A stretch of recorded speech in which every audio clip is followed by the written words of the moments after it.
Meet Jason, a sophomore and a fraternity member at a large Midwestern university.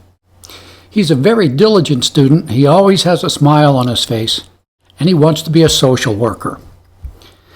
Jason has had a few dates with a student named Jessica, and sometimes they study together, but she likes him more than he likes her. He doesn't intend to date her again. They've never had sex beyond kissing and some light petting. At a party, Jessica comes up to him and asks him why he hasn't texted lately. He demurs, not wanting to hurt her feelings. Finally, he says, "Look, Jessica, I don't want to hurt your feelings, but I'm really not that into you."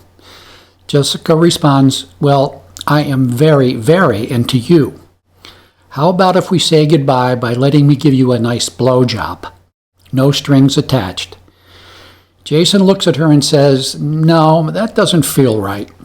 Jessica says, "That's only because we haven't started yet." "Come on," she says as she takes his hand and leads him up the staircase to an open bedroom. Jason lies back on the bed with his eyes closed, moaning softly. After a minute, Jessica lifts her skirt, pulls her panties to the side, and invaginates him. She rocks and thrusts a few times, but Jason opens his eyes and quickly rolls to the side to get Jessica away from him. She falls off the bed and bangs her elbow against the wall. "Ow!" she screams. "You hurt me!" He hurries out of the room and down the stairs to rejoin the party. By coincidence, the next day, a Title IX officer comes to the fraternity and asks Jason and his brothers to take a survey about sexual assault on campus. Unlike most of the brothers, Jason takes the survey eagerly and begins to fill it out, flipping through the pages with great interest. After a few minutes, Jason gets up to go to class. When he enters his social work classroom with 44 women and 4 men, he has a thought he has never had before. Why is there an effort to achieve gender balance in STEM, but none in social work? During class, one of Jason's classmates launches into a common social science refrain about patriarchy and male oppression of women. Jason quietly snickers and rolls his eyes. The instructor stops her lesson and says, "Jason, is something funny?" Jason looks down at his desk. He sighs. He gets up from his desk and heads for the door.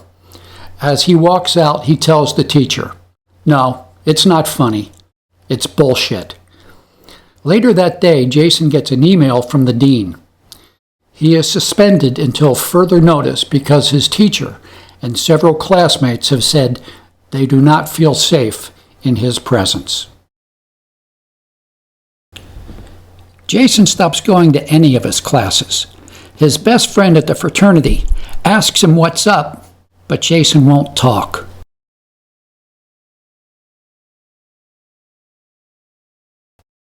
What is wrong with him? Jason has a lot on his mind. He wonders about that whole emphasis on STEM and why there isn't anything similar for getting more men into fields where they're underrepresented. He comes up with a male counterpart to STEM. He's up for a swap. The way he figures it, if there's a social benefit to getting more women involved in building roads and bridges, then surely there's a social benefit to getting more men involved in building families and communities. He keeps thinking about all this, and he thinks about switching from social work to something more about the gender issues of men.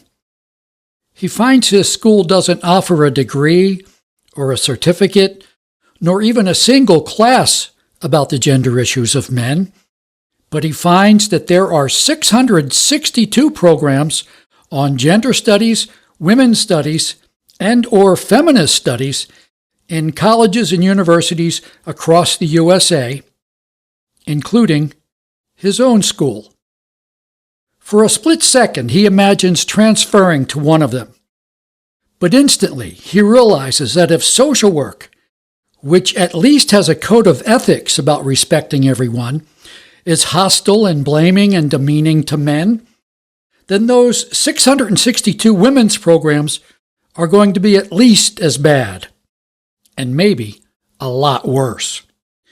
No, he'll have to stick with social work. But the dean has said he can't come back until he apologizes to his teacher and classmates and takes responsibility for his threatening and inappropriate behavior. But Jason has vowed to himself that he will not apologize to anyone until he receives an apology and a correction from the people who started this whole mess. Remember when Jason took that sexual assault survey the morning after Jessica raped him? And remember that he was flipping through the pages eagerly? And remember how he got up and left abruptly?